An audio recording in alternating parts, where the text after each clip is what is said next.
So in Madden 25, you can change uniforms, or at least you can make a custom one, which is pretty cool because in most games they just completely leave out this factor, and I must admit, it's one that's pretty decent that I was expecting in college football, and it never arrived. So the way that you want to do this is go into the Creation Center. You want to go under the players and uniforms.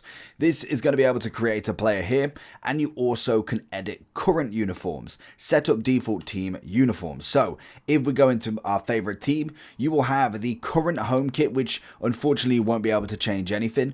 You've got the current away kit, but then they also have the current home, current custom home. So you have a custom away, and then obviously you've got the current home and away alternative classic, and then you've got home options away, and you can see that there is pretty much none kind of that are editable if they are an actual kit. So they have given us a whole section here.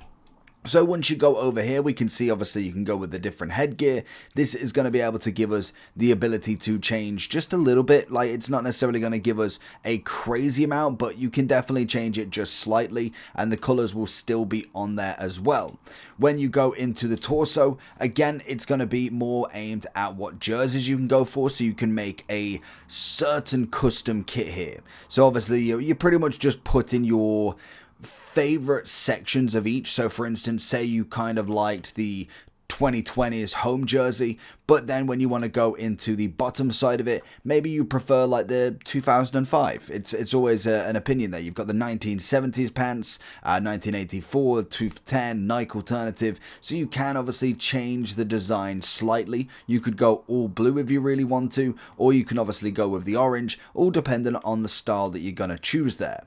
So it isn't necessarily a full complete custom. You are still kind of choosing the custom kits, but in general it's still nice that you're able to at least have some sort of custom ability to it, because naturally you don't normally always get it. So you can, like I say, kind of change it slightly from where the home kit is to kind of yours. You can make the color scheme a little bit different. You obviously can do these with any teams you can go with, so they'll always have their current home and away, but then they'll also have the custom. Now, obviously, the bigger the team, more than likely they have more classics. There is, like you see with the Dolphins, quite a considerable amount of kits in comparison here. So you're not really getting a massive variety there. So if you are looking at different people's kits, then you're best off to go for the big boys, because they tend to have a lot more variety that you can kind of go with there. And that's all you've got to do. You back out, you can kind of just save it. And then when you go into the matches, you just have to pick that uniform and you can go and custom any kit.